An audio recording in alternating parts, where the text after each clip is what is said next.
everybody, welcome to Garden Time with Belle. Today's video is going to be about some garden successes and some garden struggles.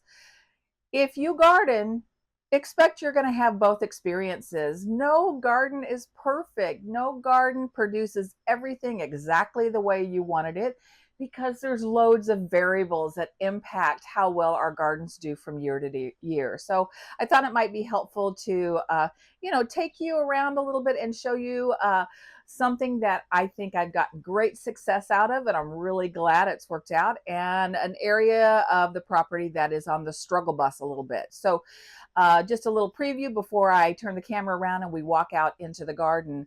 Number one of the biggest successes I've had this year is purchasing a green stock vertical garden.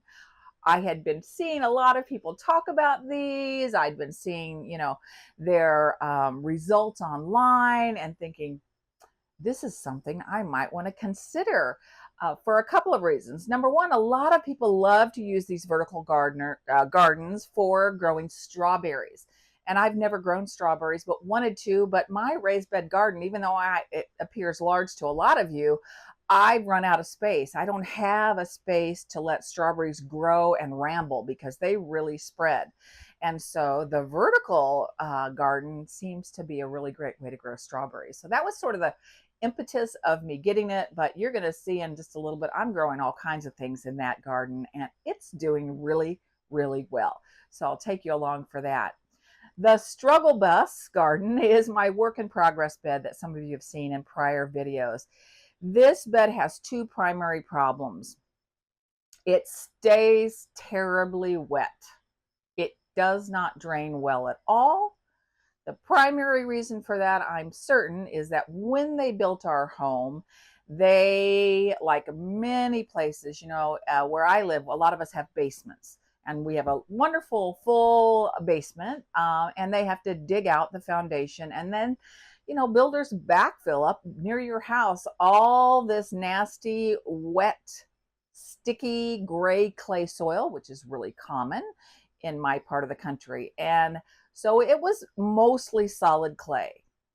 Over the years, I've started to amend that bed by adding lots of compost on top, lots of organic matter, some additional topsoil, because there was like maybe this much topsoil and then you hit clay 3 or 4 inches down. And it's just not improving the soil very well. So it's holding tons of moisture. Now, having said that, I'm in mid-Missouri and we have had an extremely wet spring. Actually, we've had lots of flooding in our area over the last several weeks. So, of course, it is on the much wetter side in terms of Mother Nature. And as I mentioned, from year to year, your garden's going to react differently because there's so many variables that impact our plants. So I have got to figure this out. I've got to figure out how to continue to amend this bed so that I can, plant in it and my plants aren't going to rot. Their roots aren't going to rot from too much water. So I'm really struggling with that bed. The other struggle in this bed is rabbits. So I'll show you, of course, all of this in just a little bit.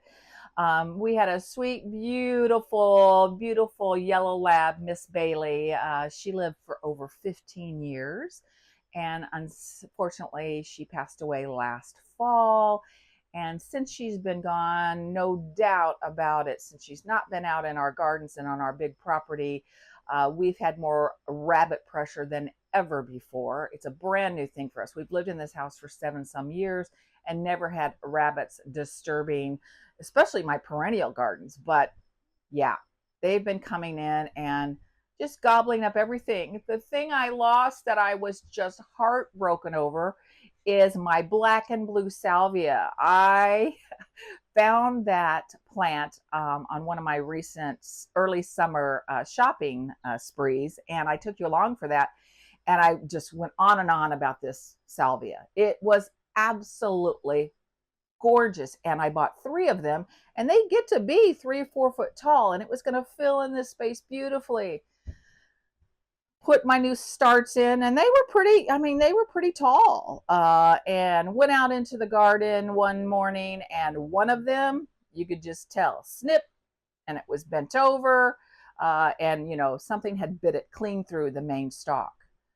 So, you know, I took that off and I thought, okay, you know, but I couldn't see any rabbits. I couldn't figure out exactly what it was. And then a couple of days later, the other two beautiful black and blue salvia plants were bitten off, and they weren't eaten, which was the craziest thing. And it was like the rabbit came in, bit, just testing it out with their little rabbit teeth, and the plant was just split in half, broken off, and laying there. So I lost all of the black and blue salvia, which was a heartbreaker because I'd never grown it before, and I was just imagining how gorgeous it was going to be.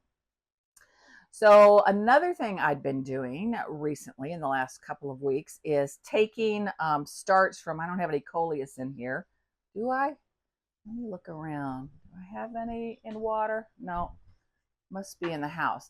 Anyhow, so coleus, which as you all know is one of my favorite plants to grow, it's super easy to propagate. And so when I prune coleus or trim it up a little bit, I will save the parts that I've snipped off, stick them in water for a couple weeks. They'll grow roots really fast, and pop them in the landscape, pop them in a potted plant or a pot with soil, and they grow great. So I thought, okay, the rabbits have taken my salvia. I'll start putting some coleus starts out and try to fill in some of these empty spaces. And again, some more rabbit pressure. So, you know, if you all deal with rabbits, I've never had to deal with them before. If you deal with them, please leave your tips and tricks for dealing with rabbits in your garden. I'd really appreciate that. But I'll show you some of the methods we're using now to try to control for some of that rabbit pressure that they're just, you know, destroying my tender new little plants. And that's really been a struggle for me. So anyhow, all right, so enough about that. So I gave you kind of a preview of successes and struggles. Let's head out there and I'll show you, first of all, one of my favorite successes this year so far in the garden, and that would be my green stalk vertical planter. Here I am at one of my successes, and that would be my vertical garden planter from Greenstock is the brand. I'll put a link in the description below for anybody that's interested. But this has been such a fun success. There have been a few struggles with it. For instance, you know, we're out here in the country and I'm trying to grow strawberries, and plenty of birds love strawberries just like humans do. And so they want to swoop down and eat the strawberries. And so I am trying to figure out a way to keep them from eating the fresh strawberries. And one of the things I came up with was using this mesh fencing, just like we have around our raised bed garden. And basically this is what I've been doing, is covering it up, taking it off when I want to harvest. For instance, these beautiful berries right here. But it's sort of a hassle. So if you have any ideas, those of you that grow in these, especially if you're growing strawberries and you're trying to keep the birds from eating all that fresh fruit, let me know in the comments below some easy ways with this one that I can eliminate that. But yeah, it's just been tremendous. So just to kind of remind you what's in here, in the top tier, I've got parsley, and it has done incredibly well. So I'd say things like parsley, herbs would do amazing in these vertical gardens. This is chives over here. So the first little tier is herbs. The second two tiers, I've got, of course, strawberries. Now, these are what are considered ever-bearing strawberries, which means they repeatedly flower and set fruit and produce strawberries all season long. You know, the strawberries aren't huge. They're tasty. I think one thing I'll do next year, having had this very first experience, is I will probably add more tiers of strawberries so that we get more strawberries. They just don't produce a ton for me so far. Let's see what else is in here besides the strawberries. Oh, so on these tiers down here, I've got some scallions. which are ready to harvest. And then I had a bunch of little tiny pepper plants that I started from seed. And I'm not kidding you when I say they were maybe this tall when I popped them in the green stalk, which would have been, I don't know, when I put this together, sometime in May, mid-May maybe. And look at the pepper plants. Oh my gosh, I'm gonna grab the camera so you can get a close-up look. Let's get in here a little bit closer so you all can see what I was sharing earlier. So here are some of my strawberries and green onions, and then let's pull this around so you can see my pepper plants. I hope we can see that with the shadow. So this one, let's see what the tag, Hot Jedi. So do you see right in here, that little pepper plant? Let's move to the next pepper plant. Look at this one. Wowzer. Let's see, what is this variety? Sugar Rush. So again, this one pepper plant right here was about this big when I popped it in the green stalk vertical garden. Here's another one that's full of peppers. Oh, here's another. This is Sugar Rush also, grown from seed in the greenhouse. Take a look at this one. This pepper plant, you see this?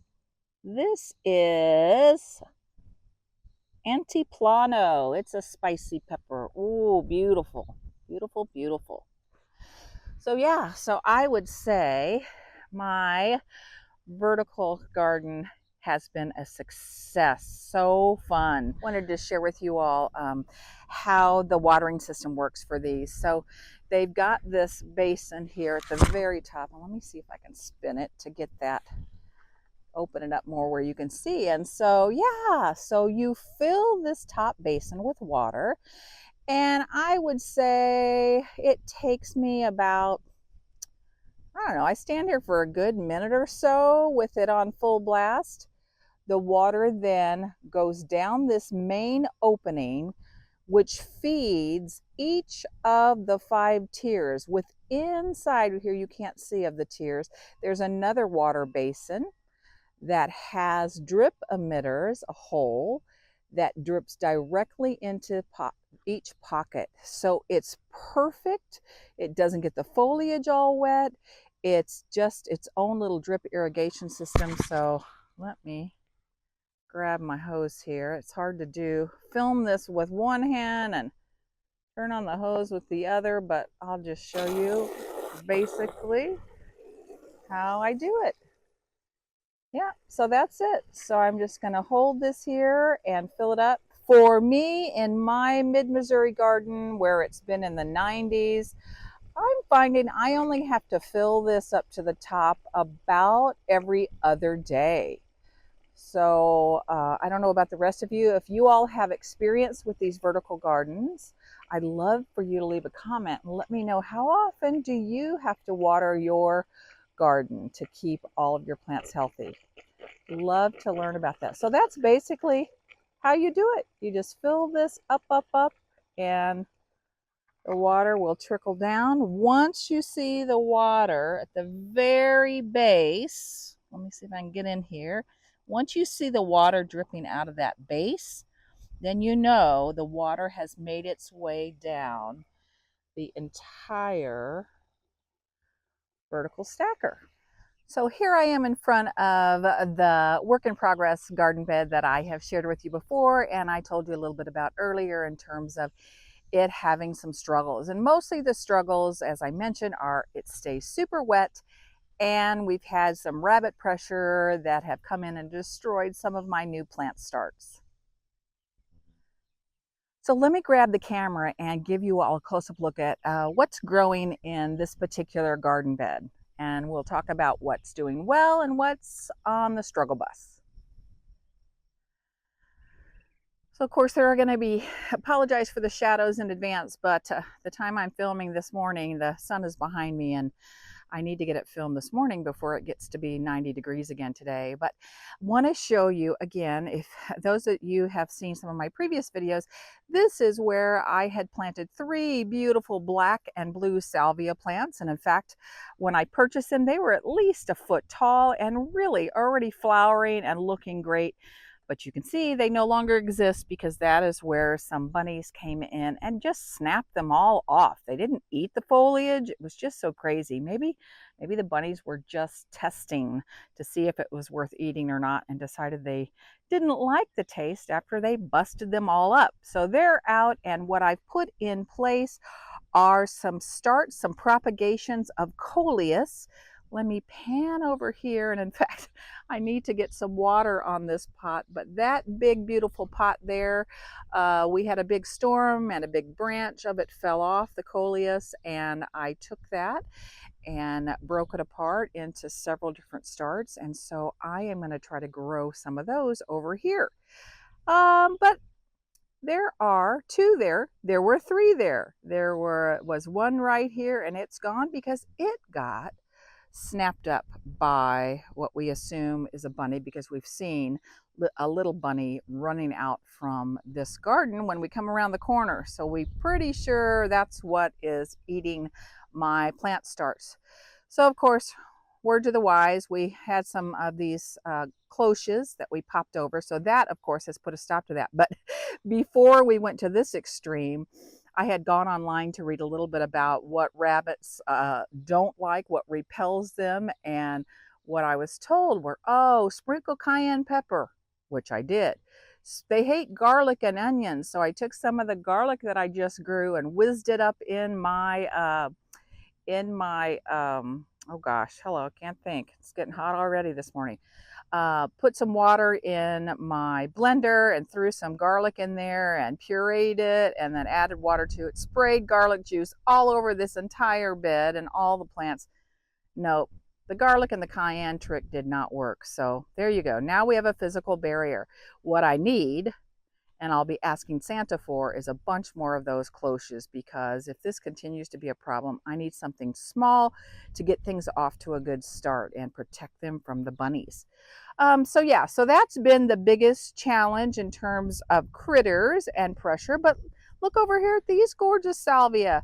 The bunnies didn't even touch those. So go figure. No rhyme or reason. So what is in this bed? Well, Limelight Prime hydrangeas. These are brand new. I just planted them in early May. And so, you know, it's going to take them a while to get going, but I couldn't be more delighted that, take a look at, this one's already flowering. I mean, so excited. These will get 5 to possibly 6 foot tall, and I think around 4 to 5 feet wide. So the idea here is eventually they'll fill in the back and be the big wow shrubs. In between them, you're going to see some things I grew from seed, and that's called Celosia, Asian garden. And that did really great, and the bunnies completely left those alone. Let's see what else is in here. Oh, I've got some gomphrena that I grew from seed. Some little salvia that I grew from seed. Here's another little coleus start. And look, you can see it looks like something's been nibbling on the edges. And do you see that red powder? That's cayenne. But something's been nibbling at that. What is a problem that I've referenced earlier is this is wet. I have not irrigated this in terms of our drip irrigation. I've had that turned off for probably 3 weeks now. It's got no drip irrigation. In fact, we have a valve right here. When it comes around the corner, I shut off this entire area about 3 weeks ago to try to help it dry out. However, we've had massive amounts of rain here, so I'm just not catching a break. And so therefore, I think my bubblegum Supertunia Vista bubblegum petunias from Proven Winners, they should be huge by now. I grow them every year, not in this spot, but I've grown them other places, and they are not doing much at all. And it's not because of the plant. It's because I think they're just too doggone wet. I mean, if I were, I don't know if I can get it on film, Let me see if I can get down here. And let me just pull away some of the mulch. And again, remember, I have not watered this bed for weeks. Here's the drip, but we've not had it running. But let me just dig in here so you can see. I mean, that's the soil. So if you have really good ideas on what I can do to create better conditions for drainage in this clay-filled bed, I would really appreciate your ideas. My current thought, I'll share with you here in just a minute. I really think that in terms of how to deal with this bed holding so much water and not draining well because of the clay soil, I think I've really got two options that I'm going to consider going forward. Number one, of course, would be to continue to amend this soil with really high quality compost, which is what I'm intending to do this fall. After most of this stuff is done, I'm going to pull back the mulch, add another 4 or 5 inches of compost. I have to be careful though, because it is up against the house. And so I don't want to create so high of a layer of compost that the water starts to push back towards the house. I'm going to have to make sure that it slopes away from the house for drainage. And number two, I just might need to find some perennials and annuals that like wetter feet. You know, right plant, right place is something that I try to follow. I'm just sort of at an impasse in needing to learn more about what could I plant here. So if you all have a lot of experience in growing perennials and annual flowers that can take some wet feet, that have interest all summer long, let me know in the comments below. I would really appreciate your advice. I'm going to spend some time this fall in researching those types of plants, so that can help me decide what I want to grow next year, what I want to find at my local nursery to hopefully deal with sort of wetter conditions. So we'll see. You know, gardening is all about experimentation, and there will be struggles. Absolutely, and don't let that discourage you, because if I were to take you around our 10-acre property, I could show you a vast majority of successes and things that bring me a lot of joy that have gone really well. It's just an opportunity to learn. So don't let a struggle or a failure set you back and turn you off from this wonderful, wonderful experience of gardening and having beautiful things to eat, beautiful things to look at in your space. If you appreciated me sharing with you some of my current successes in the garden and some of my struggles, please consider liking and subscribing to my channel. And until next time, happy gardening.